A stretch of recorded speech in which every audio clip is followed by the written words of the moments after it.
What's up, everybody? This is Trevor Salzman, and this video here we are going to go over why you pull a lot of your iron shots. So if you're that player who struggles with starting the golf ball too far offline and you pull shots left of your target, we're going to show you how to get that golf club more on plane, how to get yourself in a position to where you can start the golf ball online, control your shots, compress them, etc. So the number one reason why I would say that I see players pull iron shots, it almost always stems from what they do with the club face, not necessarily their grip, but how they grip their club face.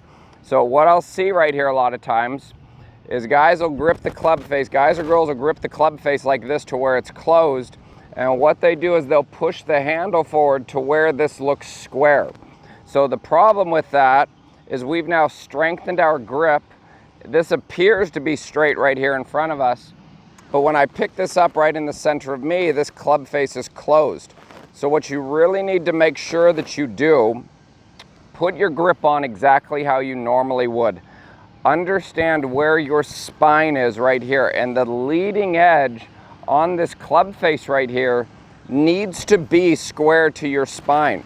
So if you have a forward press, it is actually going to have the appearance that the club face is open, and then on the downswing we would have a little bit of rotation, supination from the lead arm or the wrist going into flexion, assuming that we have a neutral grip to actually square this club face up. So really make sure that the number one reason that you are not pulling your iron shots is because you're gripping the club face closed and then pushing the handle forward and looking like this. This would be literally the number one reason why I see players pull iron shots. Number two reason why I would see players pull their iron shots is if we set up too far away from the golf ball, I am in a position now to where my body is going to have to move forward to get my arms closer to my body to be able to support speed. And then the more up I go, the more I have to reach.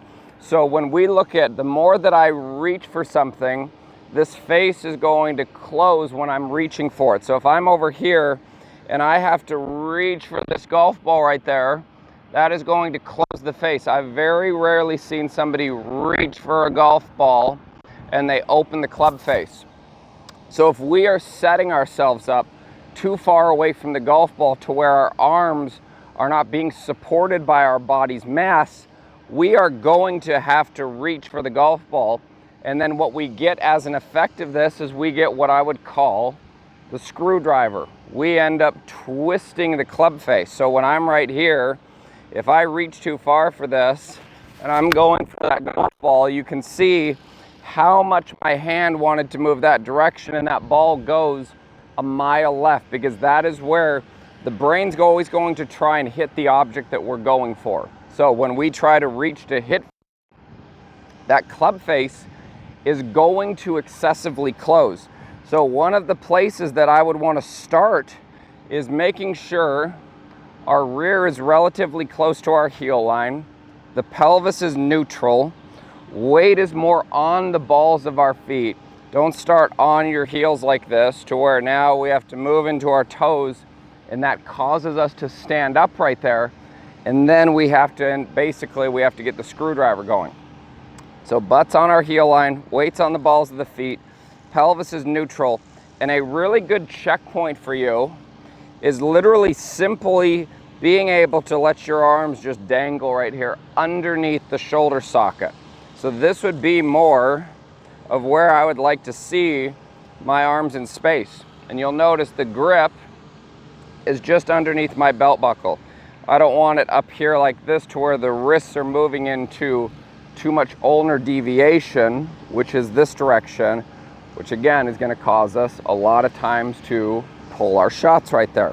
Now, if it is not a setup reason or a reason that we are actually gripping the club face closed, the very next place that I would start is where is your ball position and what shot is it that you're trying to hit. So I would assume the vast majority of us watching this video, if we're a right-handed player, we want to hit a start right draw. So understanding that, I'm going to use a relationship here. So we're gonna call this golf ball right here low point.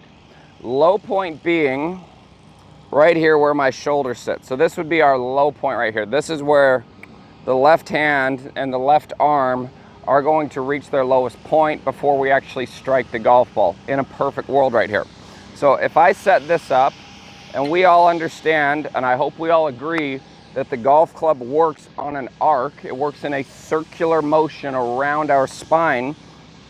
If I was holding this right here, and this was acting as a pendulum, and this starts to arc in, you can see the further back that my ball position would be, the more the direction of this golf club, if I draw a 90-degree angle to this, is actually moving out to the right.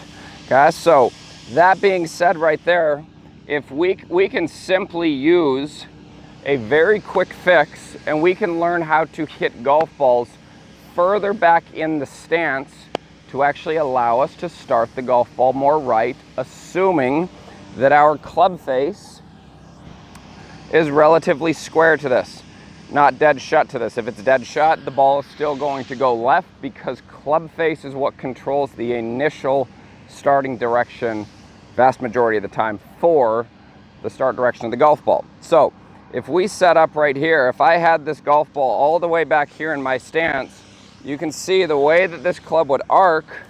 This is moving more for the right-handed player out to the right, opposite if you're a left-handed player. So this would be a very quick way learning how to hit golf balls from the ball position being relatively back in the stance. This can help us start the golf ball more out to the right. So if I set this, let's say this is my low point, and I'm going to move my ball position back to here. So right up in here would be low point. So if I'm set up right in here, we can clearly see now, this would be about a center ball position here. As I let my arms work around my body right here, by the time this club reaches this golf ball, the starting direction should actually move this shot out to the right. So I would be here, and we can see that golf ball started right, and it actually drew right there. We can even see, not that you need to check this every single time, and not that it's 100% true, but this divot is now actually moving excessively out to the right. So the further back that we put the ball position, the easier that is going to be to start the ball on the proper start line. Now, I'm not saying that is going to be an end-all fix. If this is something that you extremely struggle with, and you have too many golf balls starting to the left as a right-handed player, I would say to actually learn how to do this. So I would hit a lot of these little half shots in here, keeping my feet stable and feeling what it's like to be able to allow my arms to swing that direction, because we're going to react to where that golf ball position is in regards to the eyes, and that is going to give us the ability to direct our hand path out to the right more without thinking, swing way inside out, release the face, swing to first base, whatever it is right there. That would be a very simplistic way to do that. Now, the last reason that I will tell you, and this is a very important topic right here to cover. So if we look at where our pressure is in regards to our feet, the more that I open myself up or put pressure here, I'm going to do this to where I swing towards you. So if I'm right here, the more I open myself up and put pressure back here on my trail foot, my arms want to swing left and across my body. This would be very unnatural for me to actually swing my arms in an inside-out manner to the right if all my pressure is back and my stance is wide open. So this would be one. Now if I did the opposite, if I brought all my pressure here to my lead side, my left side, and I closed my stance out, my arms, we can see, want to continue working that direction on the arc. So from a simplistic manner right there, what we would say is you're going to be better off having more pressure forward right here in the pelvis, especially down at impact.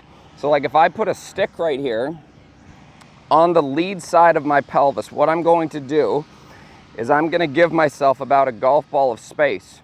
So if I bumped into this right here, and this was my ball position, and I practiced turning and pushing up against this, not sliding into it. This is not what I'm asking you to do. Please be very clear of this. I'm not asking you to just plain and simply hip bump. I'm asking you to get pressure forward into your lead side and practice hitting shots that we're moving this direction. And what you'll notice now from here is I'm down here at impact and I'm moving into spine extension right here. So if I do this towards you and I put this right here, so I'm going to throw my left hip up against this. As I get down into impact and I move into spine extension, you can see the direction that this golf club wants to work here. The golf club does not want to work against my body lines right there. I promise you, your arms do not want to go against your body lines. So making sure when we do this drill right here, what I will have you do is take your normal setup. Let's make sure the ball position is somewhere relative to the center of your stance. And we're gonna put this stick right here, one golf ball forward. And what I'm gonna do is I'm gonna put pressure into this stick right here. And I'm gonna practice letting my arms work around my body on the arc as I keep my pressure there. And then I'm gonna finish up against this in spine extension. And what you'll see from here is you will see this golf ball wants to start out to the right and it wants to draw. So I'd be here, I'd work this back, and we can see that golf ball, again, started out right of where the stick was and it turned over. One, relative to the ball position in relation to my arc. Two, where my pressure was. And number three, that gave my arms the ability to swing that direction. So this would be your quick ways to make sure that you can actually quit pulling the golf ball, which I can tell you is no fun. All right, so here's a quick recap on what we just discussed in this video. So to stop pulling your iron shots, number one, make sure the club face is not gripped closed and pushed forward. Make sure this is square to your spine. Number two reason, make sure that you are not reaching too much for the golf ball, which is going to cause you to give the golf club the screwdriver down at the bottom, which is going to excessively close the club face. Number three reason why players pull iron shots. Make sure it is not due in part to your ball position being too far forward. Get that golf ball more in the center of you, behind low point. You can even go as far back as this and just practice hitting half shots and 3/4 shots to get that golf ball to start out to the right. And lastly, if your pressure is backwards, your arms are going to want to swing this direction across your body. So let's make sure we've got the pressure in our lead hip forward over this foot so that one, we can compress the iron shot. Number two, from here, when I have pressure forward this way, we can see how the club will continue to swing and travel more down the target line. So those are going to be our reasons, what we're going to use to stop pulling those iron shots. So I hope you enjoyed this video today. Click that link below to subscribe. If you haven't, go ahead and click the other link I have right there. Watch that video on understanding setup for free. Look out for these videos every single Friday coming to you on YouTube. Thanks.